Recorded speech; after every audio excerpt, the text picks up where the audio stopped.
ఇప్పుడు మీరు అనొచ్చు సార్ యావరేజ్గా ఉన్న స్టూడెంట్లు కూడా చాలామంది మిరాకిల్స్ చేశారు కదా, మమ్మల్ని ఎందుకు మీరు డిస్కస్ చేస్తున్నారు సార్, చాలామంది ఎగ్జాంపుల్స్ ఉన్నారు కదా, యావరేజ్గా ఉన్న వాళ్ళు చాలామంది గొప్ప గొప్ప వాళ్ళు అయ్యారు కదా, ఇది నేనే అయ్యాను ఎవడో ఎందుకు అయ్యారు కదా అని అంటారు. నేనేమంటాను యావరేజ్గా ఉన్నాడు అవ్వలేదు, యావరేజ్గా ఉన్నాడు సీరియస్గా అయ్యి సీరియస్గా అయినాడు అయ్యాడు. డైరెక్ట్గా యావరేజ్ నుంచి వాడు పికప్ అయినాడు కాదంటాడు. చాలామంది తెలియగల మిస్అండర్స్టాండింగ్ చేసుకుంటారు. యావరేజ్గా ఉన్నవాడు మైండ్ని బాడీని అలైన్ చేసి సీరియస్గా అయ్యి రోజుకి 14-15 గంటలు చదవగలిగి మనస్తత్వానికి అటు రాగలిగి తర్వాత వాడు అచీవ్ చేయగలిగాడు. ఆ మధ్యలో ఉన్న స్టెప్కి రావడానికి ట్రై చేయమంటున్నాను నేను. దానికి ఏం చేయాలని మీరు అడుగుతారు. దానికి అడిగి అవేర్నెస్ లేకపోతే అడిగి చెప్పడమా, లేకపోతే కౌన్సిలింగ్ ఇప్పించడమా, లేకపోతే మాట్లాడటమా, తిట్టడమా, అర్థమయ్యేలాగా చెప్పడమా, చెప్పాలి. అంతే తప్ప వీడు యావరేజ్గా ఉన్నాడు, వీడికి మాత్రం 50 లక్షల జీతం కావాలి, వీడికి మాత్రం 5 లక్షల జీతం కావాలి, మైక్రోసాఫ్ట్లో ఉద్యోగం కావాలి. ఏంటిది? దొంగతనాలు చేయడం నేర్పించండి, ఇంకా క్రైమ్ చేయడం యూట్యూబ్లో చూసే నేస్తున్నారు కదా, అది కాదు చేయవలసింది. వీడు ఎలాగ టైం వేస్ట్ చేస్తున్నాడో చూసి ఆ టైం వేస్ట్ చేయకుండా ఏం చేయాలి అది చెప్పండి సార్, 4 మాటలు చెప్పండి అంటే చెప్తాను. చెప్పండి.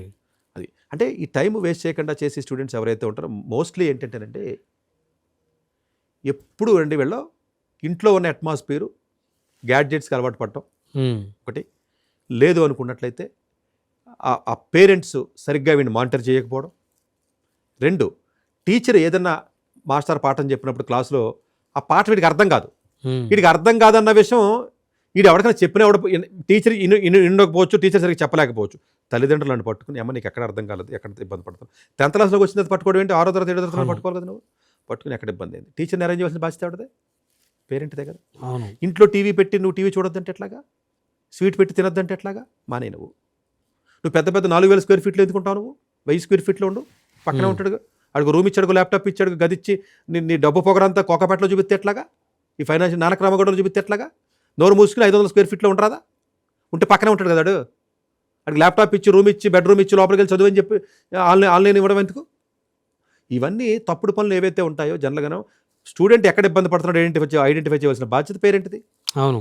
ఎందుకు చదవట్లేదు, ఇంట్రెస్ట్ పోవడానికి గల కారణం ఏంటి ఐడెంటిఫై చేయాలి, దానికి గల రీజన్కి సొల్యూషన్ ఏమైనా చేయగలమా అని ఐడెంటిఫై చేయాలి. వాడికి ఏమన్నా ఫ్రెండ్స్ ఏదో ఫ్రెండ్స్ పనికి మాలిన ఉంటే ఫ్రెండ్స్ని డివైడ్ చేయాలి, స్కూల్ వరస్ట్గా ఉంటే స్కూల్ మార్చాలి, అంతే కదా. లేదు ఇంట్లో ఎవరన్నా మనకి పాజిటివ్ అమ్మ నాన్న దెబ్బలాడేసుకుంటూ ఉంటారు విడాకులు తీసుకునేదాకా, ఈ ఇంట్లో ఈడేం చేస్తాడు, ఈడు చదవకుండా కూర్చుంటాడు. మా అమ్మ నాన్న సరిగా మాట్లాడుకోవట్లేదు, దెబ్బలాడుకు చత్రా నేనేం చేయమంటా ఉంటాడు.